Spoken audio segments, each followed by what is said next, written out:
सोलापूर जिल्ह्यातील मोहोळ तालुक्यातून एक अतिशय धक्कादायक घटना समोर आली आहे। आपल्या पत्नीसह तिच्या प्रियकराच्या सततच्या जाचाला कंटाळून एका नवविवाहित तरुणाने टोकाचे पाऊल उचलले। त्याने गळफास घेऊन आत्महत्या केल्याची माहिती समोर आली आहे। विशेष म्हणजे या तरुणाचे लग्न अवघ्या 2 महिन्यांपूर्वीच झाले होते। लग्नानंतर अवघ्या 2च महिन्यात तरुणाने अशा प्रकारे आयुष्य संपवल्याने मोहोळ तालुक्यात खळबळ उडाली आहे। या प्रकरणी मोहोळ पोलीस ठाण्यात गुन्हा दाखल करण्यात आला आहे। मिळालेल्या माहितीनुसार मोहोळ तालुक्यातील यावली येथील रहिवासी असलेल्या संजय राजाराम राऊत वय 26 याचे 2 महिन्यांपूर्वीच लग्न झाले होते। मात्र लग्न होताच पत्नीचे आधीपासूनच एका दुसऱ्या व्यक्तीवर प्रेम असल्याची माहिती संजयला मिळाली। यावरून दोघांमध्ये वाद झाला। मात्र संजयची पत्नी आणि तिचा प्रियकर सौरभ सदाशिव शिंदे राहणार कोंडी तालुका उत्तर सोलापूर याने संजयला त्रास द्यायला सुरुवात केली। या दोघांच्या प्रेम संबंधामुळे संजयचं वैवाहिक जीवन बर्बाद झालं।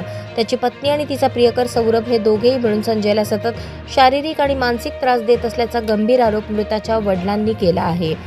या सततच्या जाचाला कंटाळून आणि समाजातील अपमान सहन न झाल्याने संजयने शुक्रवारी 10 जुलै रोजी आपल्या राहत्या घरात गळफास घेऊन आयुष्य संपवलं। संजयच्या मृत्यूमुळे राऊत कुटुंबावर दुःखाचा डोंगर कोसळला आहे। या प्रकरणी मयत संजय राऊतचे वडील राजाराम नागनाथ राऊत यांनी मोहोळ पोलिसात धाव घेतली आहे। आपल्या फिर्यादीत त्यांनी स्पष्टपणे नमूद केले की त्यांच्या मुलाने पत्नीसह तिच्या प्रियकराच्या जाचाला कंटाळून आत्महत्या केली। वडिलांच्या फिर्यादीवरून मोहोळ पोलिसांनी संजयची पत्नी आणि प्रियकर सौरभ शिंदे या दोघांविरोधात आत्महत्येसाठी प्रवृत्त केल्याप्रकरणी गुन्हा दाखल केला आहे। घटनेचा अधिक तपास मोहोळ पोलीस करत आहेत।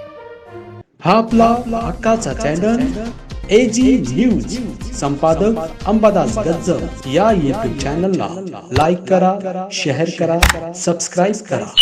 संपर्क 94 92 37 68 92।